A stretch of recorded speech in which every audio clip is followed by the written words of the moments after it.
Hello friends, welcome to score chemistry. So बच्चों, हम लोगों की लॉकडाउन में जबरदस्त तरीके से अपनी ऑनलाइन स्टडी चल रही है, जिसमें मैं आपको solution and colligative property chapter करा रहा हूँ।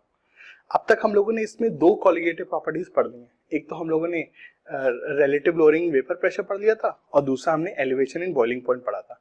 बच्चों, अब आ रही है हमारी तीसरी और चौथी कॉलिगेटिव प्रॉपर्टी की। So third colligative property is depression in freezing point. देखिए सीन क्या होता है बच्चों। सीन ये होता है कि कभी भी हम लोग अगर सॉलिड या फिर लिक्विड सोल्यूट, व्हेनेवर सॉलिड और लिक्विड सोल्यूट, व्हेनेवर सॉलिड या liquid solute is added in volatile solvent। ठीक है बच्चों, एलिवेशन बॉइलिंग पॉइंट में हमेशा हमने वहां पर सॉलिड सोल्यूट डालना था, लेकिन यहां पर सॉलिड और लिक्विड सोल्यूट कैसा भी चलेगा। कैसा भी सोल्यूट अगर आप डाल दोगे लिक्विड में तो उसका फ्रीजिंग पॉइंट कम हो जाएगा। दैट मींस पानी में अगर आप चीनी मिला दोगे, पानी में आप नमक मिला दोगे, तो पानी का फ्रीजिंग पॉइंट 0 से नीचे आ जाएगा। So that is called depression in freezing point. और इसका जो फॉर्मूला होगा, जो भी आपने सोल्यूट मिलाया है उसके मिलने से फ्रीजिंग पॉइंट जितना कम हो गया है, मतलब याद रखना बच्चों, अब जो फाइनल फ्रीजिंग पॉइंट होगा वो पानी के केस में नेगेटिव होगा, क्योंकि पानी का ओरिजिनल 0 होता है। सो जो डिक्रीज हुआ है, डेल्टा टी क्या रिप्रेजेंट करता है? डिक्रीज। सो इसका फॉर्मूला होगा आई, ठीक है, आई इंटू एम। ठीक है, वो हमारा होता है वहां पर मोलर एलिवेशन कांस्टेंट और यहाँ पे होता है क्रायोस्कोपिक कांस्टेंट। सो आई केसी इंटू एम, इसको केसी भी कह देते हैं या फिर आई, ठीक है, डिप्रेशन या फिर मोलर डिप्रेशन कांस्टेंट, ये भी इसको कह देते हैं। ठीक है, तो the formula is very similar to the elevation boiling point. वहां पर आई केबी इंटू एम था, यहाँ पर आई केसी इंटू एम है। केसी वही इसी तरह से सॉल्व, मतलब एक कांस्टेंट होता है जो कि नेचर ऑफ सॉल्वेंट पे डिपेंड करता है। वहां पे उसको मोलर एलिवेशन कांस्टेंट कहते थे, मतलब एक मोलर सोल्यूशन में जो बॉइलिंग पॉइंट में इंक्रीज होता है उसे हम लोग केबी कहते हैं। और यहाँ पे मोलर डिप्रेशन कांस्टेंट है, मतलब एक मोलर सोल्यूशन में जो फ्रीजिंग पॉइंट में डिक्रीज है उसे हम मोलर डिप्रेशन कांस्टेंट कहते हैं। चीजें काफी हद तक सेम है, इस पे मैं भी आता हूँ। ठीक है, सो आई वेंट ऑफ फैक्टर जो सोल्यूट पे डिपेंड करेगा, के हमारा नेचर ऑफ सॉल्वेंट पे डिपेंड करेगा, और एम हमारी क्या है? मोलैलिटी। ठीक है, अब बच्चों इसके ऊपर एक बहुत जबरदस्त एक्सपेरिमेंट होता है जो मैं आपके साथ अभी शेयर करने वाला हूँ। ठीक है, आइए चलिए वो एक्सपेरिमेंट आपके साथ शेयर करता हूँ। गाइस देखिए, मेरे पास यहाँ पर एकदम आइस रखी हुई है, एकदम क्रश्ड आइस मैंने ली हुई है। क्रश्ड आइस इसलिए ली हुई है क्योंकि भाई मुझे उसका सरफेस एरिया ज्यादा चाहिए। ठीक है, मैं इस क्रश्ड आइस को ले रहा हूं, मैं बच्चों इस क्रश्ड आइस को ले रहा हूं और इसको मैं स्टील के इस ग्लास में डाल देता हूं। इसमें मैंने पहले से बच्चों नमक लिया हुआ है। नमक क्यों लिया? क्योंकि नमक का वेंट ऑफ फैक्टर काफी हाई होता है, 2 होता है। इसमें मोल्स भी ज्यादा होते हैं क्योंकि इसका मॉलिक्यूलर वेट कम है। सो थोड़े से ग्राम नमक में भी बहुत सारे नंबर ऑफ पार्टिकल्स होते हैं। चलिए इसको मिला देता हूं। ठीक है, अब देखिए दोस्तों क्या होगा। नॉर्मली कभी भी अगर आप आइस को किसी भी स्टील के बर्तन में रखेंगे तो उसके चारों तरफ बच्चों पानी कंडेंस हो जाता है। उसके चारों तरफ बच्चों पानी कंडेंस हो जाता है। पानी बच्चों सिर्फ कंडेंस होता है। ठीक है, नॉर्मली कभी भी मैं आइस को अगर किसी ग्लास में डालता हूं तो उसके चारों तरफ बच्चों पानी सिर्फ कंडेंस होता है। लेकिन in this case what you can see, पानी सिर्फ कंडेंस नहीं हो रहा है बच्चों, बल्कि पानी फ्रीज आउट हो रहा है। यस, इसके आसपास बच्चों आप देख सकते हैं आइस जम रही है। इसके आसपास बच्चों आप देख सकते हैं आइस जम रही है। ये देख सकते हैं बच्चों आप लोग, एकदम सॉलिड होता जा रहा है यार। मैं इसको क्रश कर रहा हूं, मैं बच्चों इसको क्रश कर रहा हूं। और अभी थोड़ी देर में आप देखेंगे, जब तक हम लोग का ये लेक्चर चलेगा बच्चों, काफी अच्छी खासी मोटी आइस की परत जम जाएगी। सो ऐसा हो क्यों रहा है बच्चों? ऐसा इसलिए हो रहा है क्योंकि इसके अंदर का जो टेम्परेचर है वो 0 डिग्री नहीं, जो कि नॉर्मल आइस की केस में होता है। गाइस इसके अंदर का टेम्परेचर -10 डिग्री, -15 डिग्री तक टेम्परेचर है। Now it's a very very amazing thing. बच्चों आप देख सकते हैं कितनी जबरदस्त आइस यहाँ पर बन गई है, कितनी जबरदस्त बच्चों आइस यहाँ पे बन गई है। माय गॉड, जबरदस्त। इस गर्मी के मौसम में तो मजा आ रहा है इसमें एकदम। इसका मन कर रहा पी जाए, लेकिन बहुत नमकीन है, अगर चीनी होती तो पी जाता। ठीक है, बहुत जबरदस्त। प्लीज बच्चों इसको घर पे एक्सपेरिमेंट करना, बड़ा मजा आता है। ठीक है, एक थोड़ा सा नमक लेना, काफी सारा, 4-5 चम्मच नमक लेना, जैसे मैंने इस पर्टिकुलर केस के लिए 6 चम्मच नमक लिया है, और जितना मैंने आइस डाला उसको डाल देना। ठीक है, यहाँ पे आप 2 चीजें ऑब्जर्व करोगे, मेरा पूरा वीडियो देखना, उसके बाद इसको करना और फील करना। ठीक है, 2 चीजें आप यहाँ पे ऑब्जर्व करोगे। एक तो अंदर का टेम्परेचर बहुत जबरदस्त है, आप बच्चों उंगली डाल के देख सकते हो, आप रोक नहीं पाओगे, क्योंकि अंदर का टेम्परेचर 0 नहीं -10 -15 डिग्री तक आ गया है, बहुत भयानक। और दूसरा बच्चों, अंदर की जो आइस है उसकी मेल्टिंग का रेट बहुत तेज हो गया है। ये हमारा जो फिनोमेना होता है बच्चों, ये जो हमारा फिनोमेना होता है, ये हमारे इस डिप्रेशन एंड फ्रीजिंग पॉइंट को बहुत ही अच्छे से एक्सप्लेन करता है। ठीक है, तो ये दोस्तों हमारी यहाँ पर चीजें, अब आप इस सारी चीजों को देख सकते हैं। ठीक है, चलिए अब मैं आपको इसको पूरे को अच्छे से समझाता हूँ। ओके फ्रेंड्स, तो भाई चलिए हम लोग अपने उस एक्सपेरिमेंट को समझते हैं कि जब हम लोग आइस में नमक डालते हैं तो क्या होता है। बच्चों देखिए, उस एक्सपेरिमेंट में होता क्या है, ये बहुत ही जबरदस्त एक्सपेरिमेंट है, क्योंकि इसी से हमको जो डिप्रेशन एंड फ्रीजिंग पॉइंट के जो फैक्ट्स हैं वो हमको बच्चों याद करने में जरूरी होगी। इसके जो एप्लीकेशन इस कॉलिगेटिव प्रॉपर्टी के, वो याद करने में हमको आसानी होगी। देखिए दोस्तों, होता क्या है, हमारे पास आइस के ब्लॉक्स है। ठीक है, लेकिन इन आइस के ब्लॉक्स में एक मेन चीज भी क्या है, पानी है। ठीक है, इन आइस के ब्लॉक्स में एक मेन चीज भी क्या है, पानी है। ठीक है, अब जो पानी होता है, जब मैंने एक नॉर्मल सिर्फ आइस ली हुई थी,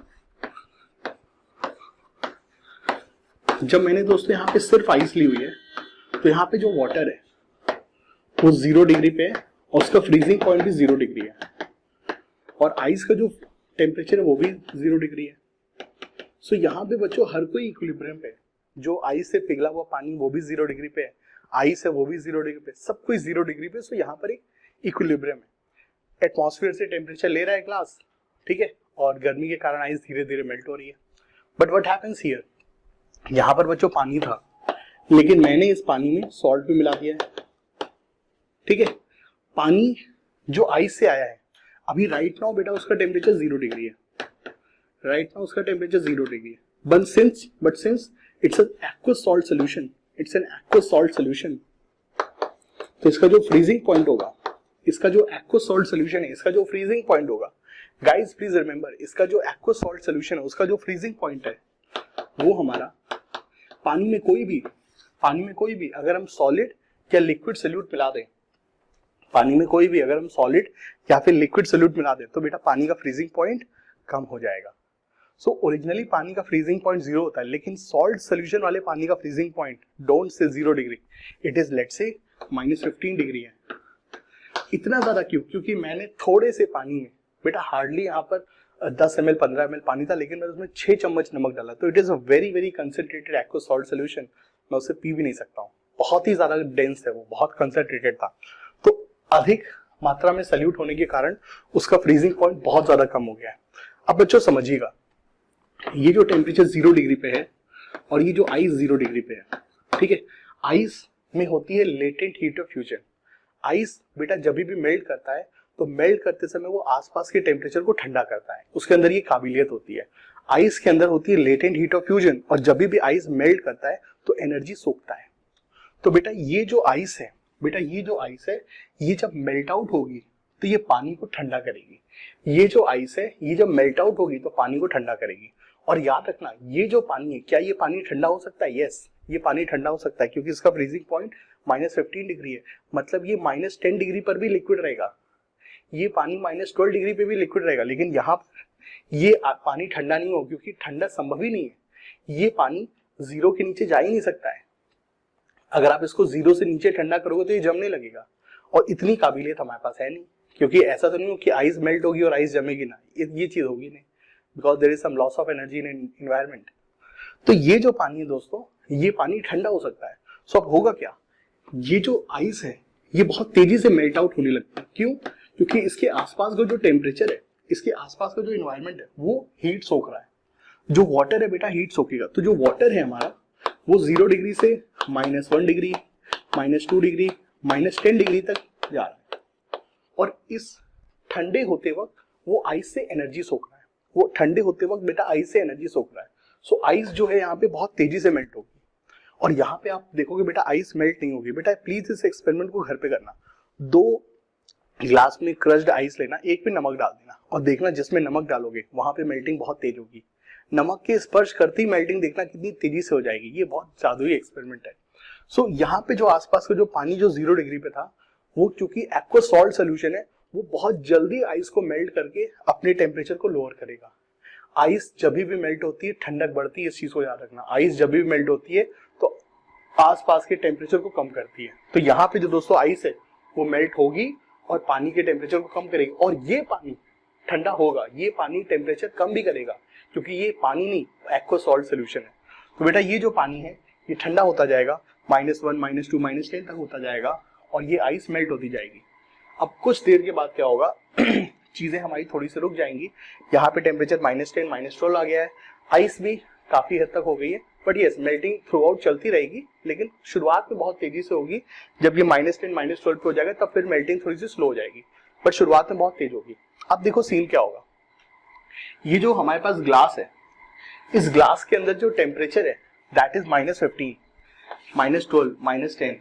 इस ग्लास के अंदर का जो टेम्परेचर है -10, -12, -15 डिग्री है, जो भी है बहुत कम है। अब इस हाईली कूल सोल्यूशन से जब हमारे आसपास में मौजूद वाटर वेपर, एयर के वाटर वेपर जब टकराएंगे, अंदर का टेम्परेचर -12 है, अंदर का टेम्परेचर -12 है, यहाँ पे अंदर का टेम्परेचर 0 डिग्री है। सो यहाँ पे जब वाटर वेपर टकराएंगे तो वो कंडेंस होंगे, लेकिन यहाँ पे अंदर का टेम्परेचर -12 है। यहाँ पे जब एयर के वाटर वेपर ग्लास से टकराएंगे तो वो सिर्फ कंडेंस नहीं होंगे बल्कि फ्रीज आउट हो जाएंगे। तो यहाँ पे यू विल सी ग्लास के चारों तरफ बेटा आइस फॉर्म होने लगेगी, यहाँ पे यू विल सी ग्लास के चारों तरफ आइस फॉर्म होने लगेगी, और यहाँ पे यू विल सी ग्लास के चारों तरफ सिर्फ पानी कंडेंस हो रहा है। ठीक है, बहुत ही प्यारा एक्सपेरिमेंट है। सो बेटा यहाँ पर आपने ओवरऑल ये चीज याद रखनी कि 2 पॉइंट होते हैं। जब हमने आइस में नमक डाला 2 चीजें हुई, एक तो अंदर का टेम्परेचर -10, -12 हो गया, तो 0 से अचानक से धड़ाम हो गया, अंदर का टेम्परेचर -10, -12 हो गया, अचानक से धड़ाम हो गया, और दूसरी चीज क्या हो गई, आइस की मेल्टिंग तेज हो गई। ये 2 चीजें हमारी बहुत जरूरी हैं जो कि इसके ऊपर एप्लीकेबल है। अब आइए चलिए मैं आपको इसका एप्लीकेशन बताता हूँ। अब बच्चों चलिए मैं आपको इस एक्सपेरिमेंट का एप्लीकेशन बताता हूँ। बच्चों देखिए, सबसे पहला एक्सपेरिमेंट, आप सब लोग इलाहाबाद के हैं और दूसरे आसपास के जगहों के हैं, ठीक है। सो आप सभी लोगों ने देखा होगा कि गर्मियों में कुल्फी वाले आते थे। इस बार तो आ नहीं रहे क्योंकि माहौल थोड़ा सा अलग है, लेकिन गर्मियों में बेटा कुल्फी वाले आते हैं, ठीक है। जो कुल्फी वालों का जो ठेला होता है, उनके पास इस तरह का एक ठेले पे एक बक्सा होता है जिसके अंदर वो कुल्फी जमाते हैं। वहां पे क्या उनके पास कोई फ्रिज होता है क्या? नहीं, वो बेटा सुबह से शाम तक पूरी कॉलोनी में घूमते रहते हैं, बट बिना फ्रिज के वो बर्फ कैसे जमा लेते हैं बेटा? क्योंकि उनके पास ही जो बक्सा होता है, ठीक है, क्योंकि उनके पास ही जो बक्सा होता है, इस बक्से में होती है इतनी सी कैविटी, और इसके चारों तरफ वो लोग भरते हैं क्या? इस कुल्फी वाले बक्से के चारों तरफ वो लोग भरते क्या? आइस और सॉल्ट का सोल्यूशन। आइस और सॉल्ट का सोल्यूशन बेटा समझो, आइस का टेम्परेचर 0 डिग्री होता है, लेकिन आइस में सॉल्ट मिला देने से जो टेम्परेचर होता है वो 0 नहीं बल्कि -10 डिग्री, -12 डिग्री होता है, और फिर चारों तरफ से इसको पैक कर देते थर्माकोल वगैरह से, सो दैट हीट इंसुलेशन वगैरह बना रहे, ठीक है। तो वो लोग इसके अंदर सुबह सुबह जो आइस फैक्ट्रीज वगैरह होती है उनसे क्रश्ड आइस लेते हैं, उसमें खूब सॉल्ट और आइस एकदम सरिया से कूच करके एकदम बढ़िया से एकदम सॉलिड तरीके से भर देते हैं। इससे क्या हो जाता है, ये जो इसके चारों तरफ का जो टेम्परेचर है वो बन जाता है सुपर फ्रीजर। चारों तरफ का जो टेम्परेचर -12, -15 हो जाता है। अब अंदर जो हमारा टेम्परेचर है वो बहुत ठंडा हो जाएगा, क्योंकि आसपास का जो टेम्परेचर आपने -15 तक कर दिया है। तो अब ये जो बक्सा हो गया ये एक तरह से फ्रीजर बन गया है, और इसके अंदर जो भी आप लिक्विड डालोगे तुरंत जम करके बाहर आ जाएगा। ये दोस्तों उनका वहां पे फंडा होता है। बहुत ज्यादा वो लोग वहां पे आइस और सॉल्ट लेकर के चलते, सो दैट वो गली गली घूम सके और अपना मतलब बर्फ तुरंत जमा करके आपको दे सके, ठीक है। घूमने पर भी उनकी बर्फ यही चीज जो हमारे ठेले वाले होते हैं वो भी यही सब चीज लेके चलते हैं। जो क्वालिटी वॉल्स वाले, जो थोड़े से ब्रांडेड वाले होते हैं, उनके पास तो इलेक्ट्रिसिटी पूरा फ्रीजर होता है जिससे उनका काम चल जाता है। लेकिन जो नॉर्मल वाले होते हैं, देसी वाले होते हैं, वो ये सॉल्ट और आइस का मिक्सचर लेके चलते हैं, जिससे कि अंदर का टेम्परेचर वो 0 डिग्री या -1, -2 लेके चले, सो दैट उनकी आइस पिघले ना, ठीक है। ये चीज है। अच्छा, इसका एक दूसरा एप्लीकेशन मैं बताता हूँ बच्चों। कई सारी कंट्रीज होती है जहां पे टेम्परेचर बहुत ज्यादा होता है, ठीक है, जैसे लेट्स से रशिया वगैरह हो गई, जहां पे टेम्परेचर बहुत कम होता है। आई एम सो सॉरी, कई सारी कंट्रीज हैं जहां पे टेम्परेचर बहुत कम होता है। मतलब वहां पे मोस्ट ऑफ द टाइम इतनी ज्यादा स्नोफॉल, इतना ज्यादा टेम्परेचर होता है कि जो रोड्स वगैरह हैं वहां पे हमेशा स्नोफॉल के कारण ब्लॉकेज हो जाता है। अब चूंकि रशिया इतना बड़ा है कि वो हर जगह क्रेन ले जाकर के रोड को साफ भी नहीं कर सकते हैं, बहुत ही एकदम लेट से रिमोट एरिया है, तो वहां पे क्या करें? तो वहां पे वो लोग क्या करते हैं, एक पर्टिकुलर मौसम में जाते हैं और रोड पे बेटा स्प्रिंकल कर देते क्या, एक पर्टिकुलर मौसम में जाते हैं और रोड पे स्प्रिंकल कर देते कैल्शियम क्लोराइड। ठीक है, उनकी जो सरकारी एजेंसी होती होगी वो हर रोड पे साल में एक बार जाती है और रोड पे कैल्शियम क्लोराइड स्प्रिंकल कर देती है। अब कैल्शियम क्लोराइड क्या है, एक तरह का सॉल्ट है, लेकिन इसका आई क्या है 3, NaCl का आई होता है 2, इसका आई है 3 और ये सस्ता भी होता है। ठीक है, सो वो रोड पे जाती है, कैल्शियम क्लोराइड स्प्रिंकल कर देती है। अब लेट से क्या होता है, वहां पे स्नोफॉल हुआ और मैंने अभी आपको बताया था अगर हम लोग आइस में नमक डाल देते हैं तो दो चीजें होती है, एक तो टेम्परेचर कम होता है और दूसरा आइस की मेल्टिंग तेज हो जाती है। सो कैल्शियम क्लोराइड रोड पे स्प्रिंकल होने से क्या होगा, जो भी स्नोफॉल होगी वो स्नो बहुत जल्दी मेल्ट होकर के क्लीन आउट हो जाएगी।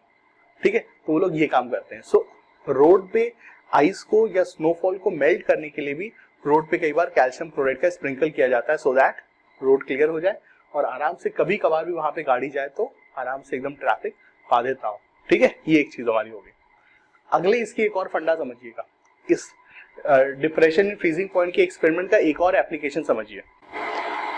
इस डिप्रेशन फ्रीजिंग पॉइंट का एक और एप्लीकेशन समझते हैं। बच्चों, जो कोल्ड कंट्रीज होती हैं वहां पे कार का जो रेडिएटर होता है, वहां पे दोस्तों जो कार का रेडिएटर होता है, रेडिएटर जो इंजन के चारों तरफ वाटर को सर्कुलेट करके उसको ठंडा रखता है सो दैट गाड़ी हमारी ओवर हीटेड ना हो जाए। सो रेडिएटर का जो पानी होता है, नॉर्मली अपने इंडिया में तो कोई इश्यू नहीं है, हम लोग रेडिएटर में पानी डालते रहते हैं समय समय पे सो दैट इंजन बहुत ज्यादा ओवरहीट ना हो। कूलेंट भी डाला जाता है, कूलेंट भी डालते हैं, पानी भी चल जाता था। ठीक है, पुराने जमाने की पिक्चरों में देखा होगा, गाड़ी रुक गई है, रुको मैं कहीं से पानी लेके आता हूँ, फिरोज खान वगैरह जाते थे एकदम तालाब से पानी लेकर के आते थे, तभी गुंडे वगैरह अटैक कर देते थे, ये सब चीजें, किडनैपिंग हो जाती थी हीरोइन की, वो सब चीजें। ठीक है, तो अब तो उसमें कूलेंट वगैरह पड़ने लगे, लेकिन पानी का भी यूज होता है। ठीक है, सो बेटा कार का रेडिएटर जिसमें हम लोग पानी डालते हैं सो दैट वो इंजन को ओवरहीट होने से बचाए। अब कोल्ड कंट्रीज में, ठीक है, हम अगर रेडिएटर में पानी डालते हैं तो एक प्रॉब्लम होती है क्या, कि कोल्ड कंट्रीज में जहां पे टेम्परेचर बहुत कम होता है वो रेडिएटर का पानी फ्रीज आउट हो जाता है। अच्छा, फ्रीज आउट होगा तो क्या होगा बेटा, वो सर्कुलेट नहीं होगा, और जब भी आइस फ्रीज होती है, जब भी बेटा पानी फ्रीज होता है तो उसका वॉल्यूम बढ़ जाता है, तो इससे वो जिस पानी के अंदर, जिस पाइप के अंदर वो पानी है, वो पाइप बेटा फट सकता है। समझिएगा, जब भी पानी फ्रीज होता है तो बेटा उसका वॉल्यूम बढ़ता है, तो अगर मान लीजिए एक स्टील का टैंक है या एक स्टील का पाइप है जिसके अंदर पानी मौजूद है, अगर वो अचानक से फ्रीज आउट हो जाए तो वो स्टील क्रैक कर सकती है क्योंकि वॉल्यूम बढ़ जाता है। तो इसीलिए, और अगर वो मूव भी नहीं करेगा, अगर बेटा वो पानी फ्लो भी नहीं करेगा तो भी वो अपना कूलिंग एक्शन नहीं दे पाएगा। ठीक है, क्योंकि वो पानी फिर रेडिएटर के अंदर ही रहेगा, वो इंजन तक पहुंच ही नहीं पाएगा, इंजन की चारों तरफ मूव ही नहीं करेगा, तो वो भी वहां पर डेंजरस सिचुएशन हो सकती है। तो ऐसे में एक काम किया जाता है जो कि हमें एनसीईआरटी में दिए गए, कार के रेडिएटर के पानी को फ्रीज होने से बचाने के लिए उसमें एंटी फ्रीजेंट डालते हैं। कार के रेडिएटर के पानी को फ्रीज होने से बचाने के लिए उसमें एंटी फ्रीजेंट डालते हैं, और ये एंटी फ्रीजेंट होता है हमारा इथिलीन ग्लाइकॉल। ये एंटी फ्रीजेंट हमारा होता है इथिलीन ग्लाइकॉल। ठीक है, ये एंटी फ्रीजेंट होता है इथिलीन ग्लाइकॉल, ये एक तरह का एल्कोहल है। अब गाइस प्लीज रिमेंबर, इस जो हमारी कॉलिगेटिव प्रॉपर्टी थी उसमें मैंने क्या बताया था, एडिशन ऑफ वोलेटाइल और नॉन वोलेटाइल सॉल्यूट। पानी में कैसा भी सॉल्यूट डालो, सॉलिड या लिक्विड, वो पानी के फ्रीजिंग पॉइंट को कम कर देगा। यहाँ पे हमने जो सॉल्यूट डाला है वो लिक्विड है, क्योंकि इस कॉलिगेटिव प्रॉपर्टी में हमको लिक्विड सॉल्यूट भी अलाउड है। सो यहाँ पे जब हम पानी में एक लिक्विड सॉल्यूट डालते हैं, इथिलीन ग्लाइकॉल डालते हैं, तो उससे बेटा पानी का फ्रीजिंग पॉइंट कम हो जाता है। सो ऐसे में कोल्ड कंट्रीज में अगर टेम्परेचर -5 -6 डिग्री भी है तो भी वो रेडिएटर का पानी फ्रीज आउट नहीं होगा और पाइप नहीं फटेगा, इंजन जाम नहीं होगा, ये सब हमको प्रॉब्लम से बच जाते हैं। अच्छा, अब ये जो इथिलीन ग्लाइकॉल नामक सब्सटेंस है, ये लोगों ने सोचा कैसे? साइंटिस्ट लोग जब स्टडी कर रहे थे तो उन्होंने ये पाया कि जो हमारी जो मछली वगैरह होती है, जो हमारी एक्वेटिक लाइफ है, वो भी बहुत लो टेम्परेचर को सर्वाइव कर लेती है, क्योंकि उनके ब्लड में भी इथिलीन ग्लाइकॉल जैसा एक सब्सटेंस होता है। ठीक है, उनके ब्लड में भी इथिलीन ग्लाइकॉल जैसा एक सब्सटेंस होता है। तो जो एक्वेटिक लाइफ है उनके ब्लड में भी इथिलीन ग्लाइकॉल जैसा एक सब्सटेंस होता है जो उनके ब्लड को 0 डिग्री या -5 डिग्री पे फ्रीज होने से बचाता है। तो इसीलिए लोगों ने पानी में भी इथिलीन ग्लाइकॉल नाम का सब्सटेंस डालने लगा जो कि पानी को फ्रीज होने से बचा। ठीक है, तो हमने थोड़ा बहुत रिसर्च से, कोरिलेशन से, नेचर से ही सब कुछ सीखते हैं हम लोग। नेचर में देखा इथिलीन ग्लाइकॉल डालने से बच जा रहे हैं, तो हमने भी उसको यूज करना शुरू कर दिया। ठीक है दोस्तों, तो ये सब हमारी यहाँ पर सीन होती है। अब चलिए हम लोग इस कॉलिगेटिव प्रॉपर्टी के रीजन को समझते हैं कि ऐसा क्यों होता है। ऐसा क्यों होता है कि पानी में वॉलेटाइल या नॉन वॉलेटाइल सॉल्यूट डालने से फ्रीजिंग पॉइंट कम होता है। तो आइए चलिए इसके रीजन को समझते हैं। ओके फ्रेंड्स, सो इस कॉलिगेटिव प्रॉपर्टी के रीजन को समझने के लिए पहले हमको ये जानना होगा, भैया what is freezing point. Guys, freezing point is the temperature. Guys, freezing point is the temperature. Guys, freezing point is the temperature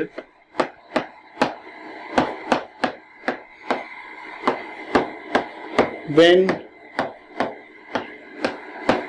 vapor pressure of solid is equal to vapor pressure of liquid।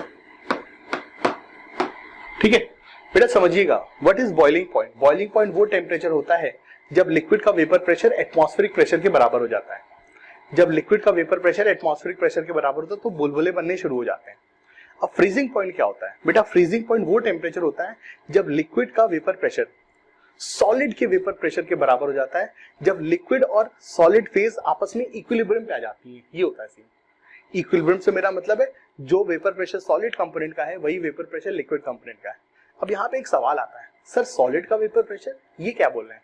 Yes बेटा, solid का भी vapour pressure होता है। दोस्तों देखिए, जैसे हमारी liquids evaporate करते हैं वैसे सॉलिड भी इवापोरेट करते हैं। हमारे पास अगर मान लो आइस है, तो बेटा आपने आइस के चारों तरफ देखा होगा ना, थोड़ा बहुत धुआं जैसा उड़ते हुए। बर्फ की जो बड़ी बड़ी सिल्लियां जब आती हैं तो आपने शायद देखा होगा वहां पे धुआं उड़ते हुए। ठीक है, सो आइस का भी वेपर प्रेशर होता है। देखिए सीन क्या होता है, ये आइस में पानी के मॉलिक्यूल है, ये बेटा आइस में पानी के मॉलिक्यूल है। अब ये जो सरफेस के मॉलिक्यूल है, ये जो सरफेस के मॉलिक्यूल है, इन्होंने एयर से टेम्परेचर लिया, इन्होंने बेटा वातावरण से टेम्परेचर लिया, और टेम्परेचर लेने के बाद इनका एनर्जी इतनी हाई होगी कि इन्होंने आसपास के हाइड्रोजन बॉन्ड तोड़ दिए और गैस में कन्वर्ट हो गए। ये चीज यहाँ पे भी संभव है। कौन इवापोरेट होंगे? सरफेस के मॉलिक्यूल इवापोरेट होंगे। तो जब सॉलिड की सतह के मॉलिक्यूल इवापोरेट होंगे तो वो उनका वेपर प्रेशर हो गया। ठीक है, तो बेटा सॉलिड का भी वेपर प्रेशर होता है। सो वो टेम्परेचर जब सॉलिड का वेपर प्रेशर और लिक्विड का वेपर प्रेशर बराबर हो जाए तो उसे कहते हैं फ्रीजिंग पॉइंट। ठीक है, इसको चलिए ग्राफ के द्वारा समझते हैं। बेटा इस चैप्टर में ग्राफ बहुत बहुत बहुत इंपॉर्टेंट है। ठीक है, वेपर प्रेशर। ठीक है बेटा, देखिए ये दो यहां पर हमारे पास फेज है। देखिए भाई, दो ये हमारे पास बच्चों फेज है, दो हमारे पास फेज है। एक ये रेड कलर का एक फेज है और एक ये व्हाइट कलर का फेज है। यहां पे ये बेटा इनका टेम्परेचर है और ये हमारी दो फिजिकल स्टेट है, एक रेड कलर का फिजिकल स्टेट है, एक व्हाइट कलर का। आपको बताना है कौन सा इनमें से लिक्विड फेज होगा, कौन सा इनमें से सॉलिड फेज होगा। देखो नॉर्मली अगर हम लोग देखें तो रेड और व्हाइट में किसका वेपर प्रेशर ज्यादा है? यार व्हाइट वाले का वेपर प्रेशर थोड़ा ज्यादा लग रहा है, रेड वाले का थोड़ा कम है। ठीक है, सो जिसका वेपर प्रेशर ज्यादा है वो क्या होगा? वो हमारा लिक्विड होगा। लिक्विड का वेपर प्रेशर सॉलिड से ज्यादा होगा। ठीक है, सो जो हाई टेम्परेचर पे एग्जिस्ट कर रहा है वो लिक्विड है और जो लो टेम्परेचर पे एग्जिस्ट कर रहा है वो सॉलिड है। इससे भी समझ में आ जाएगा। सो बेटा ये होगी हमारी लिक्विड फेज और ये हमारी सॉलिड फेज। ठीक है, ये लिक्विड फेज, ये सॉलिड फेज। और ये जो है बेटा जिस पॉइंट पे ये दोनों ग्राफ कट कर रहे हैं उस पॉइंट पे दोनों का वेपर प्रेशर सेम है, तो वो है क्या? हमारा फ्रीजिंग पॉइंट। वो है क्या? हमारा फ्रीजिंग पॉइंट। ठीक है, सो लेट्स से अभी हमारे पास बेटा प्योर वाटर है और प्योर वाटर के केस में फ्रीजिंग पॉइंट कितना है? 0 डिग्री। अब देखो सीन क्या होता है बेटा, जब मैं किसी भी लिक्विड में कोई भी सल्यूट डाल देता हूं, जब मैं किसी भी लिक्विड में कोई सल्यूट डाल देता हूं, आप सॉलिड सल्यूट डालो या लिक्विड सल्यूट डालो, टेम्परेचर इतना कम है कि कोई मैटर की बात नहीं है। सॉलिड भी डिसॉल्व होकर लिक्विड स्टेट में आ जाएगा, एक्वा स्टेट में आ जाएगा, और लिक्विड भी डिसॉल्व होकर एक्वा स्टेट में आ जाएगा। So here nothing to worry, solid भी डिसॉल्व होकर लिक्विड में आएगा, लिक्विड भी लिक्विड में आ जाएगा। तो यहाँ पर वोलेटाइल नॉन वोलेटाइल का कोई मतलब ही नहीं है। सो अगर हम लिक्विड में बेटा कोई भी सल्यूट ऐड कर देते हैं तो addition of solute leads to lowering of vapour pressure. Solute add करने से बेटा वेपर प्रेशर कम हो जाएगा। सो अगर हम बेटा लिक्विड में कोई सल्यूट ऐड करेंगे तो लिक्विड में दो सल्यूट ऐड करने से लिक्विड का वेपर प्रेशर कम हो जाएगा।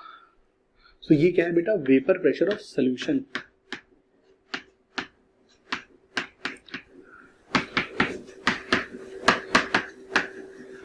लिक्विड में कोई भी अगर हम सल्यूट ऐड कर दे तो उसका वेपर प्रेशर कम हो जाता है, इसे कहते हैं लोअरिंग ऑफ वेपर प्रेशर। सो हमने बेटा लिक्विड में वेपर प्रेशर सल्यूट हमने ऐड किया, हमने दोस्तों लिक्विड में एक सल्यूट ऐड किया और सल्यूट के ऐड करने से लिक्विड का वेपर प्रेशर कम हो गया। अब ये जो वेपर प्रेशर कम हो गया है, ये जो वेपर प्रेशर कम हो गया है, अब ये जो हमारा लिक्विड फेज है, ये जो हमारा सोल्यूशन है, इस सोल्यूशन का वेपर प्रेशर सॉलिड के बराबर कब हो रहा है, इस पॉइंट पे हो रहा है। ठीक है, अब दोनों फेज क्योंकि पानी में तो अब नमक मिलने से वो सोल्यूशन हो गया, तो अब हमारा जो लिक्विड फेज है वो हमारा बेसिकली सोल्यूशन है। ठीक है, अब प्योर सॉल्वेंट तो रहा नहीं, तो जब हम प्योर सॉल्वेंट की जगह उसमें कुछ सोल्यूशन ले लेते हैं तो उस केस में vapour pressure of liquid phase हमारा कम हो जाएगा। सोल्यूशन के केस में vapour pressure of liquid phase कम हो जाएगा। और ये जो कम वाला ग्राफ है ये हमारे सॉलिड वाले से कब बराबर हो रहा है, ये हमारे सॉलिड वाले से कब बराबर हो रहा है, इस टेम्परेचर पे बराबर हो रहा है। So this is our new freezing point. ठीक है, और आप देख रहे हो बेटा ये जो टेम्परेचर है ये पुराने वाले से पीछे है, ये जो टेम्परेचर है पुराने वाले से पीछे, तो ये जो इनके बीच का डिफरेंस है, ये जो इनके बीच का डिफरेंस है, this difference is called delta TF. This difference is called delta TF. ये जो इनके बीच का डिफरेंस है this is called delta TF. ठीक है, जब आपका प्योर लिक्विड था तो फ्रीजिंग पॉइंट ये था, उसमें कोई आपने कंपोनेंट मिला दिया तो फ्रीजिंग पॉइंट ये हो गया, क्योंकि कंपोनेंट मिलाने से उसका वेपर प्रेशर कम हो गया, तो ये चीज है। ठीक है, जैसे हमने एलिवेशन एंड बॉइलिंग पॉइंट में देखा था, प्योर वाटर का वेपर प्रेशर 100 डिग्री पे 1 atm है, 760 टॉर है, लेकिन अगर हमने पानी में कुछ मिला दिया, नमक मिला दिया, तो 100 डिग्री पे उसका वेपर प्रेशर 760 नहीं 755 है। तो 755 100 डिग्री पे, तो उसके वेपर प्रेशर को 1 atm तक जाने के लिए हमें हायर टेम्परेचर पे जाना होगा 102 103 डिग्री पे। याद करिएगा एलिवेशन एंड बॉइलिंग पॉइंट वाली क्लास का एग्जांपल। ठीक है, तो कुछ इसी तरह से यहाँ पर भी हो जा रहा है। What is freezing point? Freezing point is the temperature when vapour pressure of liquid phase is equal to vapour pressure of solid phase. अब चूंकि लिक्विड फेज का वेपर प्रेशर कम हो जा रहा है, तो अब जो इक्विलिब्रियम टेम्परेचर होगा वो थोड़ा सा बैक साइड में एग्जिस्ट करेगा। थोड़ा सोचना पड़ेगा, थोड़ा बच्चों सोचना पड़ेगा, लेकिन सोचने से आएगा। ठीक है, मुद्दे की बात, ये ग्राफ याद रखना है, जरूरी है। सारे ग्राफ बेटा इस चैप्टर के बहुत बहुत जरूरी है। और जो न्यूमेरिकल है, जो formula, that is very very easy, exactly elevation in boiling point वाला ही केस है। ठीक है, तो चलिए दोस्तों, मैं इसी के साथ इस लेक्चर को खत्म करता हूं। हमने फ्रीजिंग पॉइंट वाले केस को देखा, मैंने आपको एक एक्सपेरिमेंट बताया और जो फॉर्मूला है वो मैंने बताया। अब सारी चीजें लर्न होंगी सवालों से। ठीक है, अब हमने ऑस्मोटिक प्रेशर का भी वीडियो बच्चों आपके साथ शेयर कर दिया, जो हमारी पहली क्लास थी उसकी रिकवरी लेक्चर मैंने यूट्यूब पे बनाया था, वो मैंने शेयर कर दिया। ऑस्मोटिक प्रेशर वहां पे हो गया, elevation, boiling point, depression, freezing point and relative lowering of vapour pressure, सारी चारों कॉलिगेटिव प्रॉपर्टीज आ रही हैं। अब बच्चों हमें सिर्फ बाकी की चीजों को सवालों से सीखना होगा। ठीक है बच्चों, so thank you very much बच्चों। ठीक है, इसी तरह से मोटिवेटेड रह के पढ़ते रहिए। ठीक है, ऐसे ही पढ़ना है साल भर, यही हमारी जिंदगी है। सो दुनिया में जो हो रहा है सो हो रहा है, हम अपने इस नए चेंज को अडॉप्ट कर रहे हैं और इसी तरह से बढ़िया से पढ़ाई करते रहेंगे। ठीक है बच्चों, मुलाकात करेंगे बहुत जल्दी एक लाइव सेशन में भी, बट पहले अब आप जल्दी से तीनों कॉलिगेटिव प्रॉपर्टीज को कंप्लीट करिए। ठीक है, एनसीईआरटी से रीडिंग लगाइए, नोट्स बनाइए और वीडियोस को देखते रहिए। चलिए बच्चों, मुलाकात करते हैं अगले सेशन में।